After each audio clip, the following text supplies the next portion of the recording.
बहुत बहुत धन्यवाद करते हैं। धन्यवाद करते हैं हम अपने शंकर तिवारी जी के लिए, पास्टर मतिया के लिए, कि उनके जरिए से हम निरंतर आपसे कनेक्शन बनाए रखें, इसके लिए धन्यवाद करते हैं। आज के वचन भाग के लिए मैंने एक बहुत ही सुंदर सा और बड़ा प्रभावित सा वचन, जो मुझे बहुत ही अच्छा लगता है और साथ ही साथ पवित्र शास्त्र में सब कुछ अच्छा है, वो मैं आपके साथ शेयर करना चाहता हूं। यदि समय थोड़ा ज्यादा हो जाए तो आप माफ कीजिएगा, वरना मैं उसको अवधि में समाप्त करने की चेष्टा करूंगा। सिर्फ छोटा सा वचन है जो हम देखेंगे और उसको हम पढ़ेंगे। इससे पहले कि हम वचन पढ़ें, एक छोटी सी प्रार्थना मैं आप सबके साथ करना चाहूंगा। आइए हम प्रार्थना में अपने सिर को झुकाएं। सर्वशक्तिमान दयालु समर्थी परमेश्वर पिता प्रभु जी, बड़े दीनता नम्रता से प्रभु जी आपके सम्मुख, आपके प्रियजनों के सम्मुख आपकी उपस्थिति में आता हूं और आपसे विनती करता हूं प्रभु कि प्रभु जी जो भी वचन भाग प्रभु जी आपने मेरे लिए निश्चित किया है कि मैं अपने प्रियजनों से बांट सकूं, जो कि प्रभु जी सबके साथ बांट सके और दे सके प्रभु, उसको बांटने और देने में प्रभु जी मुझे अपनी पवित्र आत्मा का दान दे प्रभु। प्रभु जी मैं मूर्ख हूँ, मैं कुछ नहीं जानता, मैं खाली हूँ प्रभु, मुझे अपने वचन से भरें और अपने वचन के द्वारा पवित्र पिता प्रभु जी मुझे सिखाएं, ताकि परमेश्वर पिता मैं अपने प्रियजनों के साथ उसको और भी परमेश्वर पिता प्रभु चमकदार बना करके ज्वलनशील बना सकूं। सहायता करे। सारा आदर और महिमा आपको देता हूं, यीशु नासरी के नाम से मांगता हूं, सुने और ग्रहण करे। आमीन।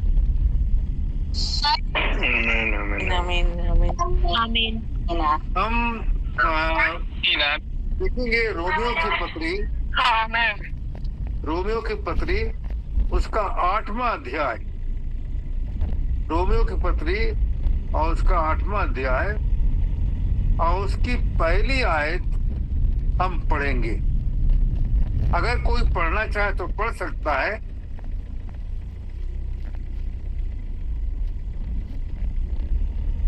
अतः जब जो मसीह यीशु में है, दंड की आज्ञा नहीं, क्योंकि वे शरीर के अनुसार नहीं वरन आत्मा के अनुसार चलते हैं। प्रभु अपने वचन पे आशीष दे और उसकी गहराइयों को हमारे लिए प्रदर्शित करे। ये वचन एक सुसमाचार का वचन है। ये वचन एक वचन है, ये वचन ताड़ना का वचन है।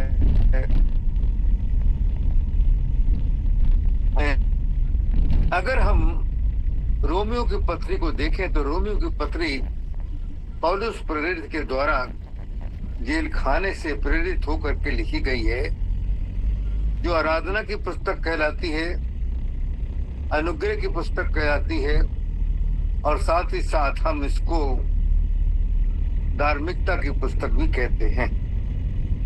प्रियो, जब मैं पढ़ रहा था तो मुझे इससे पहले कि मैं वचन में जाऊं, मैं आपको साथ कुछ खास चीज शेयर करना चाहता हूं, जो यदि अपने जीवन में आप बाइबल को पढ़ने में लगाएंगे तो आपको बहुत कुछ प्राप्त होगा। देखिए, पवित्र शास्त्र जो है वो लिखा नहीं गया है, बल्कि प्रेरणा से रचा गया है। प्रेरणा से रचा गया है। इस बात के लिए अगर हम देखें 2 तिमोथी 3 अध्याय और उसकी 16 आयत को कोई पढ़ दे। 2 तिमोथी 3 अध्याय 16वीं आयत।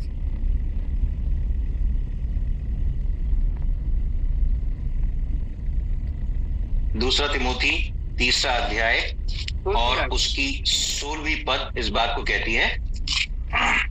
3 अध्याय 16 पद, सॉरी 3 अध्याय 16 पद, संपूर्ण पवित्र शास्त्र परमेश्वर की प्रेरणा से रचा गया है और उपदेश और समझाने और सुधारने और धार्मिकता की शिक्षा देने के लिए लाभदायक है। देखिए, यहाँ पर बड़ा सुंदर तरीके से लिखा है और स्पष्ट है।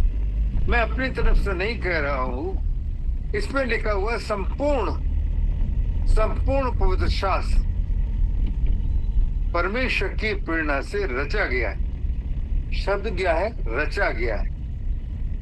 तो जब कोई चीज रची जाती है तो उसमें हम ध्यान रखते हैं कहाँ कमा लगाना है, कहाँ फुल स्टॉप लगाना है, कहाँ विराम लगाना है, कहाँ इन्वर्टेड कमास लगाने हैं और कहाँ सब कुछ लगाना है। इस बात को देखते हैं। समय को बचाने के लिए मैं ज्यादा तो नहीं कहूंगा, लेकिन अगर हम पौलुस की बातों को देखें और समझें तो पौलुस में प्रेरितों के काम 9 अध्याय में हम देखते हैं किस प्रकार से जब दमिश्क को चला जा रहा था उन चिट्ठियों को लेकर के, तो क्या हुआ?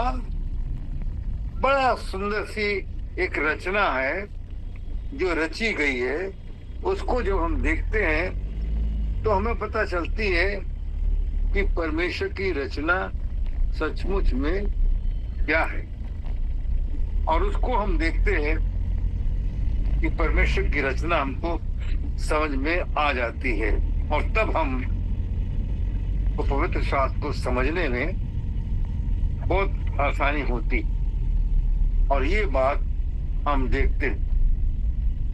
शाऊल नाम का व्यक्ति था जो दमिश्क को चिट्ठी लेके चला जा रहा था। तो ये प्रेरितों के काम 9 अध्याय खोल लीजिए, 2-3 मिनट का समय मैं लगाऊंगा। इसमें लिखा हुआ है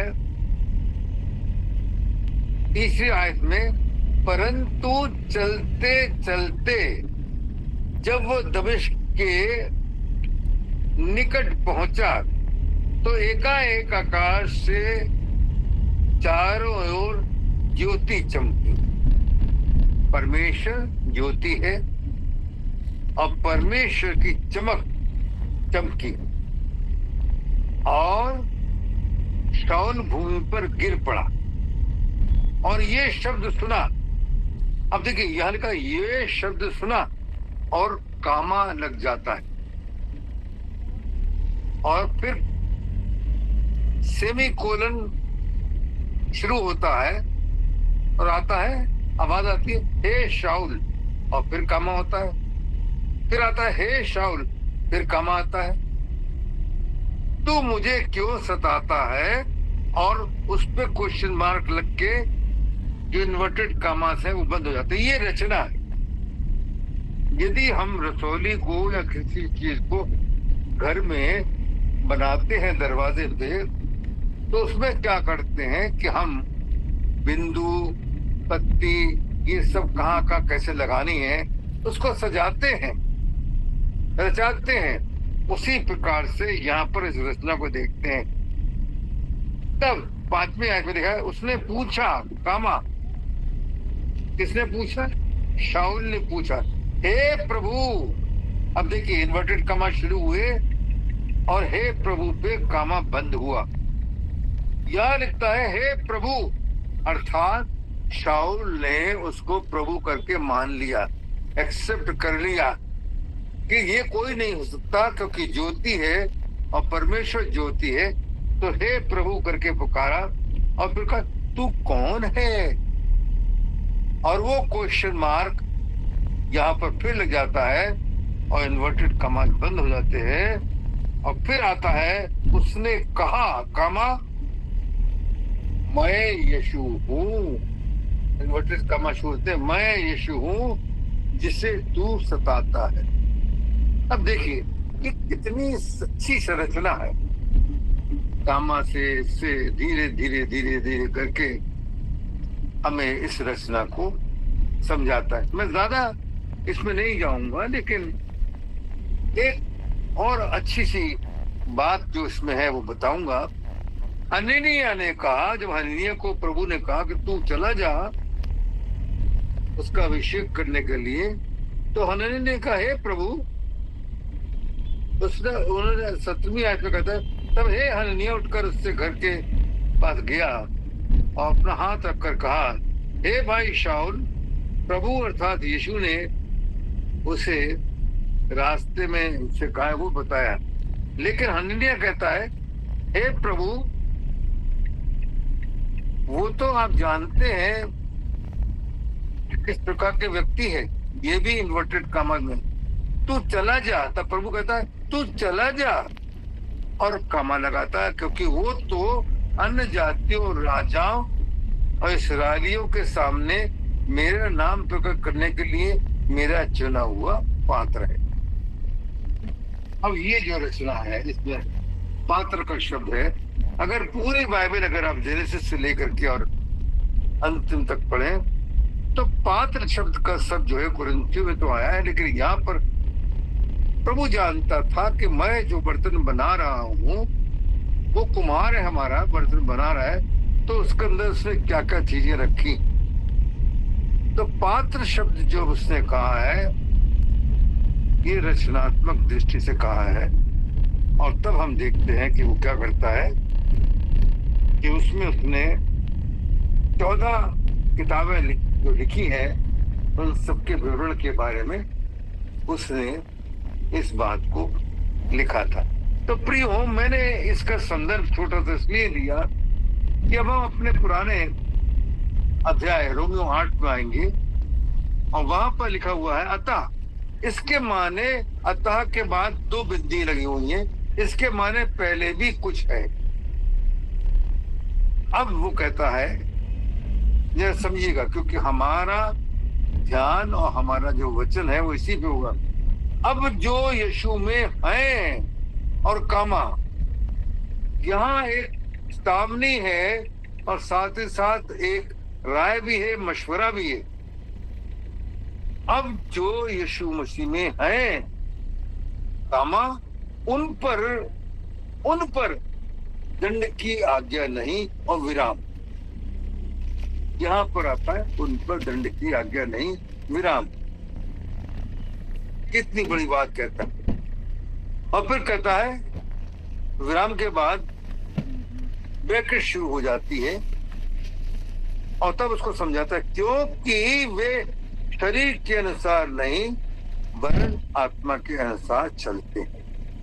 तो एक ही वचन में 3 बातें हैं।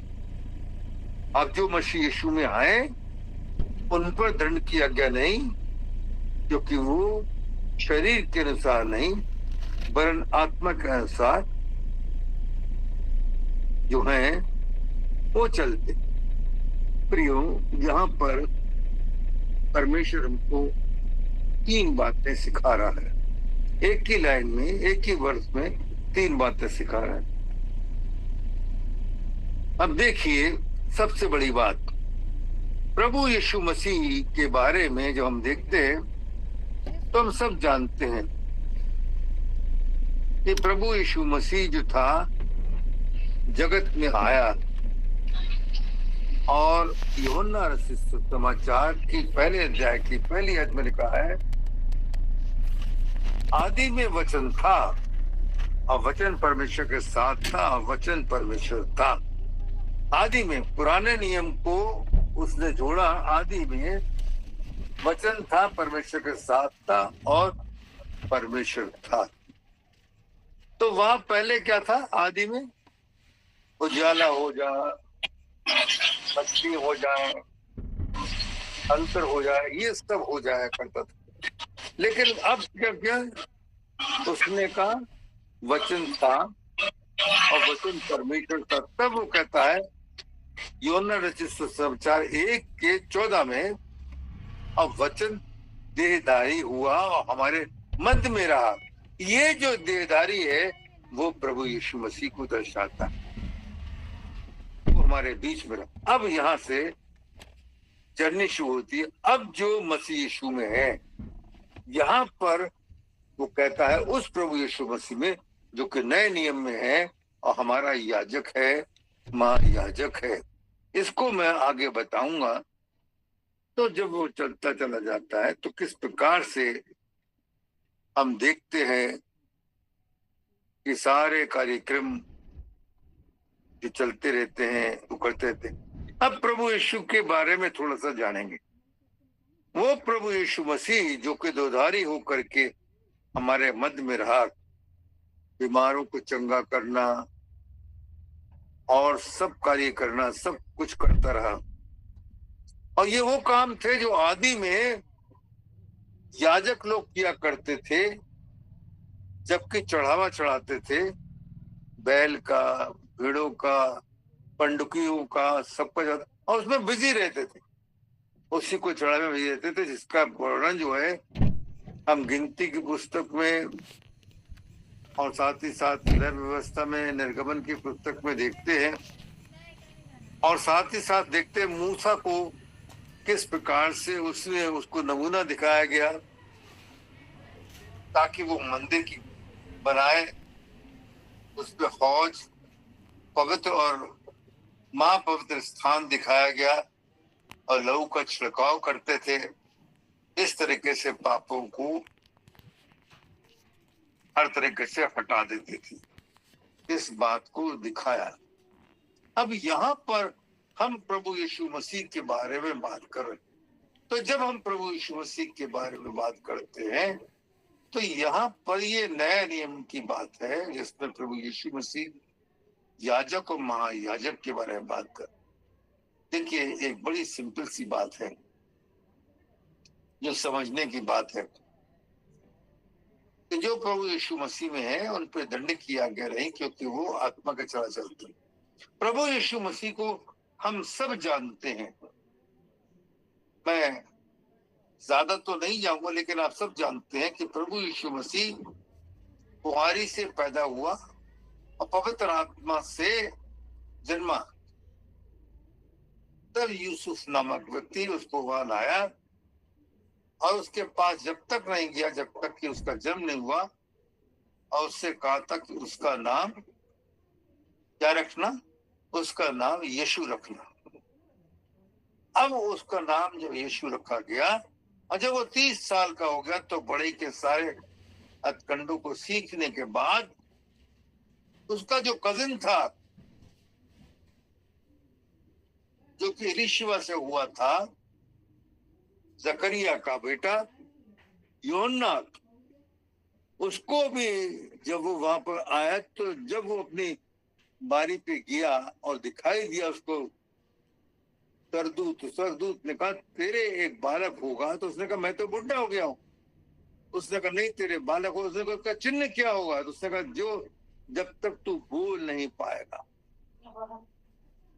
जब यूहन्ना का जन्म हुआ उस समय पूछा इसका नाम क्या रखा जाए, तो उसने स्लेट पे लिख दिया यूहन्ना। इसी यूहन्ना ने ये बपतिस्मा देने वाला था। जब ये यरदन नदी में, समझिएगा तो समझिएगा, यरदन नदी में बपतिस्मा दे रहा था, ये भविष्यवक्ता था और सब बातों ये जब दे रहा था उस समय प्रभु यीशु मसीह जो था वो उसके पास गया और उससे बोला कि मुझे बपतिस्मा लेना है। तो यूहन्ना ने कहा देखो जगत का मेमना जो जगत के पापों को उठा ले जा रहा है। अब वो वहां पर आया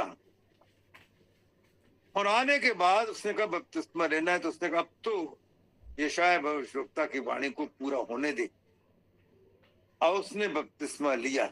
यहाँ पर पहली बात, अतः जो मसीह यीशु में है तो यहाँ पर जरूरी है कि जो मसीह यीशु में है वो बपतिस्मा पाए हुए हो। तो उसने बपतिस्मा लिया। तो क्या हुआ कि बपतिस्मा लेने के बाद एकदम आकाश खुल गया। आकाश खुल गया और आकाश खुल जाने के बाद शारीरिक रूप से कबूतर की नाई पवित्र आत्मा उस पे आ गया। इस बात को लूका के अंजील देखे 3 अध्याय उसकी 22वीं आयत देखे। लूका के अंजील 3 अध्याय उसकी 22वीं आयत को पढ़ दीजिए कोई। लूका 3 और उसका 22 इस प्रकार से कहता है, और पवित्र आत्मा शारीरिक रूप में कबूतर के समान उस पर उतरा और ये आकाशवाणी हुई, तू मेरा प्रिय पुत्र है, मैं तुझसे प्रसन्न हूं।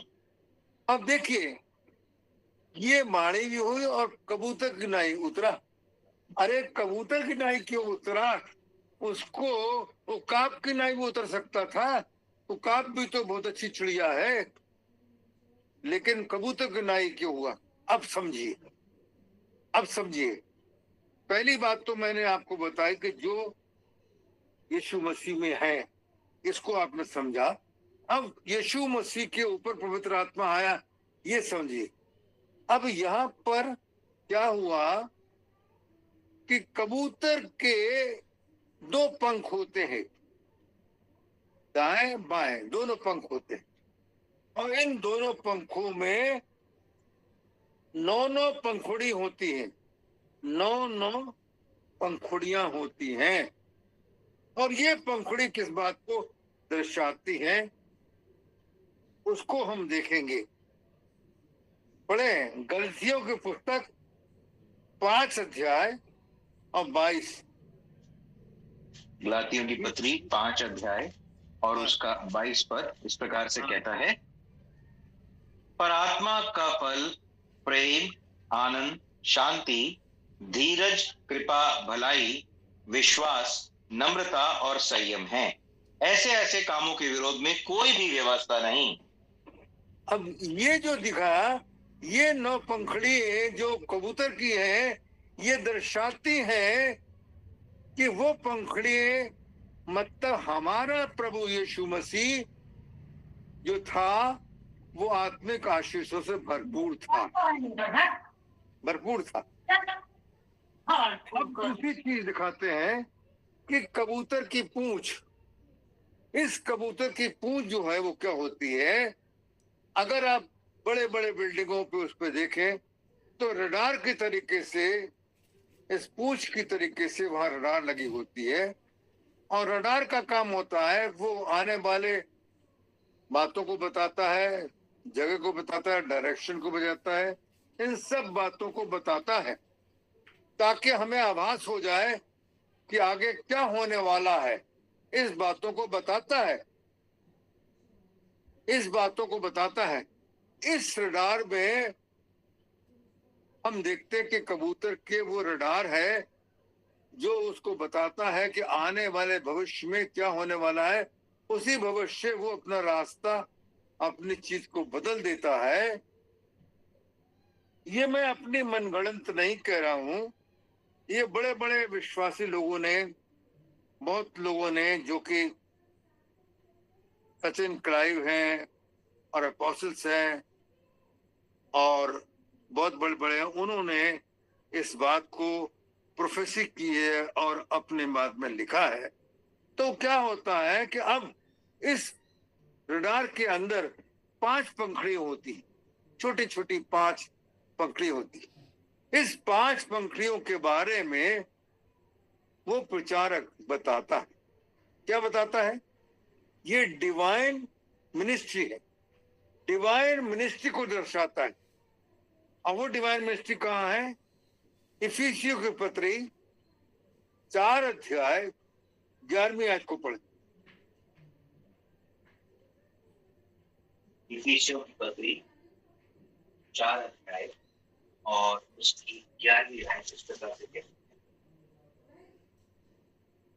उसने कुछ को प्रेरित नियुक्त करके और कुछ को भविष्यवक्ता नियुक्त करके और कुछ को सुसमाचार के सुनाने वाले नियुक्त करके और कुछ को रखवाले और उपदेशक नियुक्त करके दिए।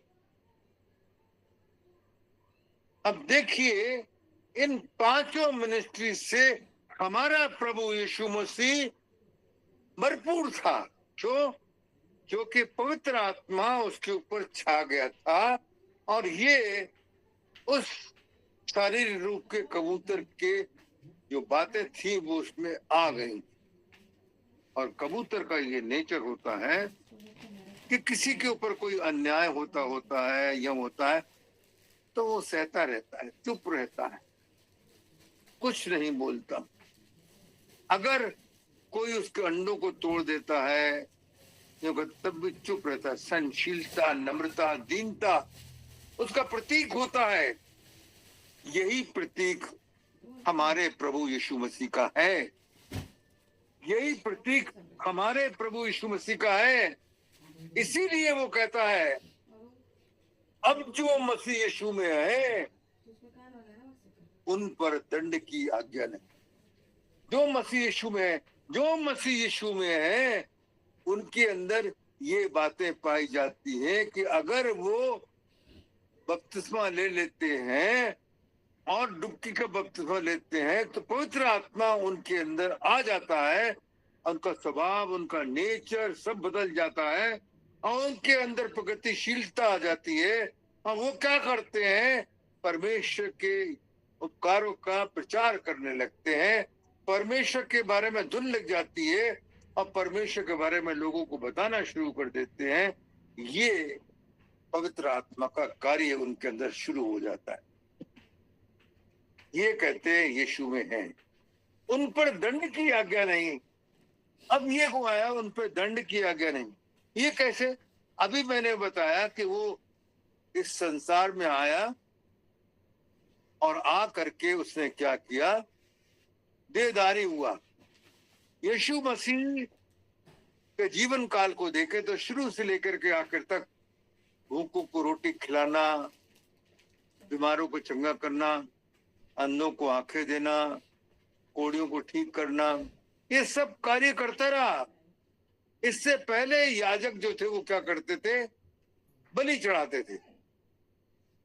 किसी को अगर कोई बात है तो वो क्या करते थे, अच्छा भाई बलि चढ़ाओ और जाकर के अपने आप को याजक को दिखाओ, तुम शुद्ध हो जाओगे। इस तरीके की बातें करते थे। लेकिन प्रभु यीशु मसीह जब आया तो उसने क्या किया कि इस सब बातों को देखा और सब काम किया और देखा।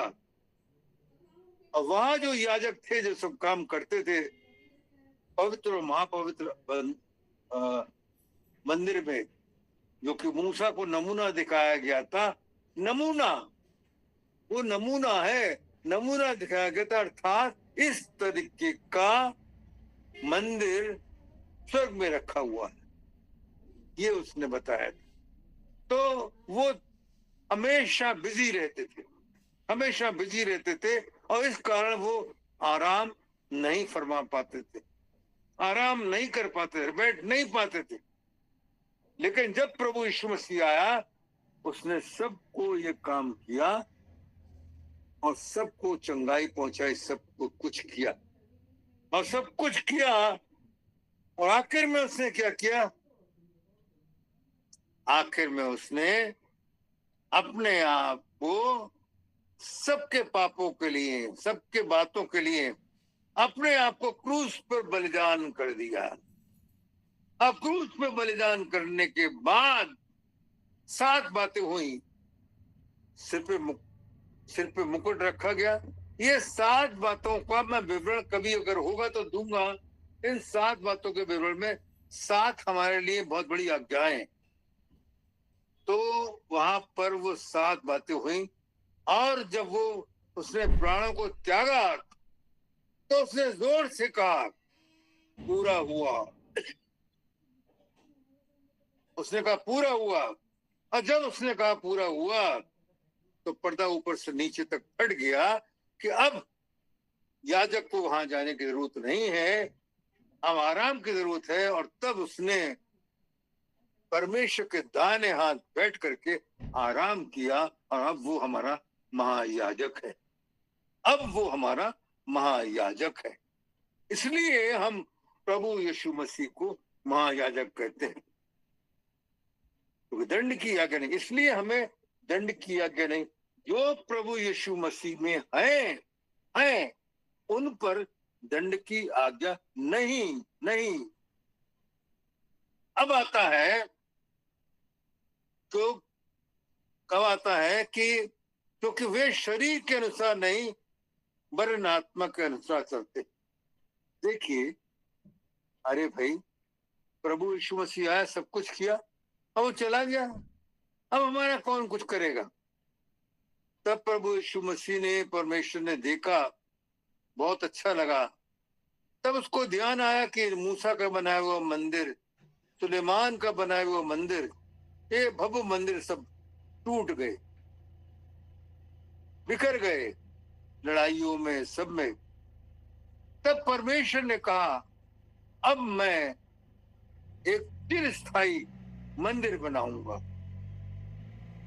चिरस्थायी मंदिर बनाऊंगा। और उसने चिरस्थायी मंदिर बनाया।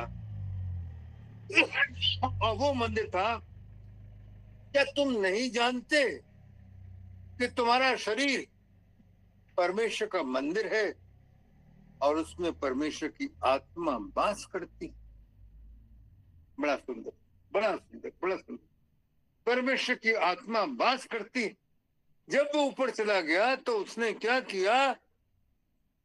योना रचित समाचार 14 अध्याय की 26, 27, 28 आयत में लिखा है कि उसने हमें एक सहायक भेजा, अर्थात पवित्र आत्मा, जो हमारे साथ सर्वदा रहेगा। प्रियो, अपनी अपनी बाइबल खोल के देखिए, उसमें शब्द लिखा है सर्वदा साथ रहेगा। उसमें निरा के साथ रहेगा, ये तुम्हारे साथ रहता है सर्वदा। ये शब्द का रचना है, ये रचनात्मक शब्द है सर्वदा। सर्वदा के मतलब ये खाने पीने, उठने बैठने, चलने फिरने, सोने गाने पीने और बातें करने में, सब में रहेगा साथ। हर कीड़ा में वो साथ रहेगा।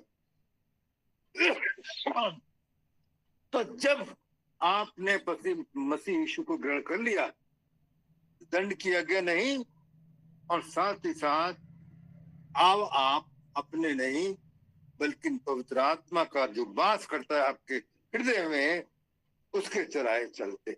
अब ये वचन पूरा होता। अतः अब जो मसीह यीशु में हैं उन पर दंड की आज्ञा नहीं नहीं, क्योंकि वो शरीर के अनुसार नहीं वरन आत्मा के अनुसार चलते। और वो हमारा महायाजक है, इसलिए उसने हमें अनाथ नहीं छोड़ा। इसीलिए पौलुस प्रेरित कहता है, पहले कुरिन्थियन की पुस्तक 11 अध्याय उसकी पहली आयत को कहता है, बड़ा छोटा सा है लेकिन पढ़ लीजिए आप, बड़ा अच्छा लगेगा आपको। पढ़िए, पहला कुरिन्थियों 11 अध्याय उसकी पहली आयत। पहला कुरिन्थियों 11 अध्याय पहली आयत, तो मेरी सी चाल चलो जैसा मैं मसीह की सी चाल चलता हूँ। कितनी बड़ी हमारे लिए प्रार्थना है, कितनी बड़ी आज्ञा है। तुम मेरी सी चाल चलो जैसे मैं यीशु मसीह की चाल चलता हूँ। हे प्रियो, यदि हम प्रभु यीशु मसीह किसी चाल चले तो हम हर तरीके से मुक्त होते हैं और हम अलग किए लोगों में गिने जाते हैं, और उस अलग किए लोगों में गिने जाते हैं। और तब ये वचन रोमियो 8 का 1 पूरा होता है। अब जो मसीह यीशु में है उन पर दंड की आज्ञा नहीं, क्योंकि वे शरीर के अनुसार नहीं वरन आत्मा के अनुसार चलते। तो याद रखिए कि आप कितने बड़े इंपॉर्टेंट हैं। अगर एक आत्मा को जीतते हैं आप, तो कितना बड़ा काम आप करते हैं। अगर एक आत्मा को आप लाते हैं तो यीशु मसीह के दरबार में आप कितने लोगों को जीतते हैं। परमेश्वर का वचन सच्चा है, पक्का है। प्रभु इस वचन को आप सबों को दे, आप सब इससे आशीषित हो, और इस सब वचन के द्वारा प्रभु आपको ऊंचाइयों तक ले जाए। और निश्चित याद रखिए कि आप अब अपने अकेले नहीं हैं। अब आप जो हैं, आपके साथ सर्वदा प्रभु यीशु मसीह पवित्र आत्मा के द्वारा रहता है। प्रभु अपने वचन पे बहुत बहुत आशीष दे और प्रभु आप लोगों को बहुत आशीष दे। मैं आप सबका बहुत आभारी और धन्यवाद करता हूं, प्रभु का धन्यवाद करता हूं जो प्रभु ने मुझे ये मौका दिया कि मैं आपके साथ संगति कर सका। इसके लिए धन्यवाद करता हूं, बहुत बहुत धन्यवाद करता हूं और विनती करता हूं कि यदि हमारे शिव शंकर तिवारी जी या मतिया भाई हों, पास्टर मतिया, तो कृपा करके प्रार्थना कर दीजिए, मेरे लिए भी प्रार्थना कर दीजिए। परमेश्वर आप सबको आशीष दे। जय मसीह की। जय मसीह की। जय मसीह, जय मसीह, जय मसीह की। जय मसीह, जय मसीह की, जय मसीह की। जय मसीह की। जय मसीह।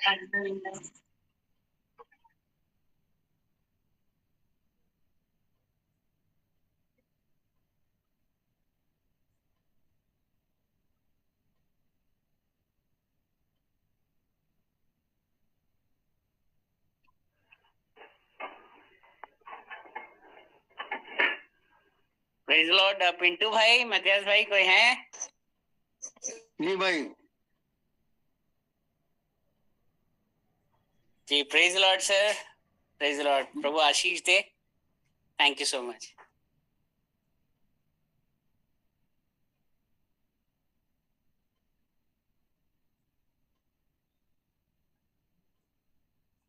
पिंटू भाई कोई है? हमारे होस्ट एक्चुअली भाई मतियास जमशेदपुर से ट्रेवल कर रहे हैं।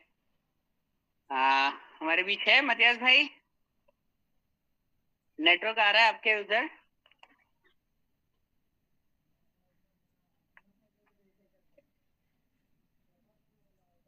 कोई बात नहीं, जब तक हमारे बीच में भाई आते नहीं है, नेटवर्क शायद इशू हो रहा है, तब तक हम धन्यवाद देंगे। अंकल के लिए हम प्रार्थना करेंगे, हम सक्सेना जी के लिए प्रार्थना करेंगे। प्रभु के अभिषिक्त दास हैं और जैसा कि आज उन्होंने बहुत अच्छे से हमें बताया, अपने वचन को उन्होंने जो परमेश्वर से प्रकाशन पाया है हमारे बीच में रखा। प्रभु उनको बहुत आशीष दे। और सच में कई बार हम वचन को आधा ही पढ़ते हैं कि जो मसीह में है उस पर दंड की आज्ञा नहीं है। जो अच्छा अच्छा है ना, आपने सुना होगा, जो अच्छा अच्छा है वो गप गप, जो गंदा गंदा है वो थू थू। तो ये लोगों की टेंडेंसी है ना, लोग ऐसा करते हैं। जो अच्छा लगता है अपने कानों की खुजली को मिटाने के लिए वो रख लेते हैं, लेकिन जो बातें कड़वी हैं, बाइबल में लिखा है कि इन बातों को तू खा ले, चबा ले। शुरू में तो ये कड़वी लगेंगी, लेकिन अंत में ये जो है तुझे मधु से मीठी लगेंगी। तो बहुत अच्छी बात इन्होंने कही कि जो मसीह में है उस पर दंड की आज्ञा नहीं है। लेकिन उसके बाद एक और बात लिखी है जो दूसरा पहलू है, जो उसकी आत्मा के चलाए चलते हैं। हम लोग कई बार पाप कर लेते हैं और हम बोलते कोई बात नहीं भाई, जो मसीह में है उस पर तो दंड की आज्ञा नहीं है, प्रभु की तो आंखें बंद है, वो नहीं देख रहा, नहीं सुन रहा। हम बड़े खुश हो जाते हैं कि जो मसीह में उनको दंड नहीं मिलने वाला। लेकिन बाइबल में पूरा वचन पढ़ने की भी आपको जो है समझ होनी चाहिए। उसमें लिखा है जो उसकी आत्मा के चलाए चलते हैं। तो बहुत अच्छी बात उन्होंने बोली और समझने वालों के लिए इशारा काफी है। आप वचन को फॉर ग्रांटेड नहीं ले सकते हैं। वचन की आड़ में आप कभी भी पाप नहीं कर सकते। वचन आपको कभी भी किसी भी पाप को करने की अनुमति नहीं देता है। और भी बहुत सी बात, और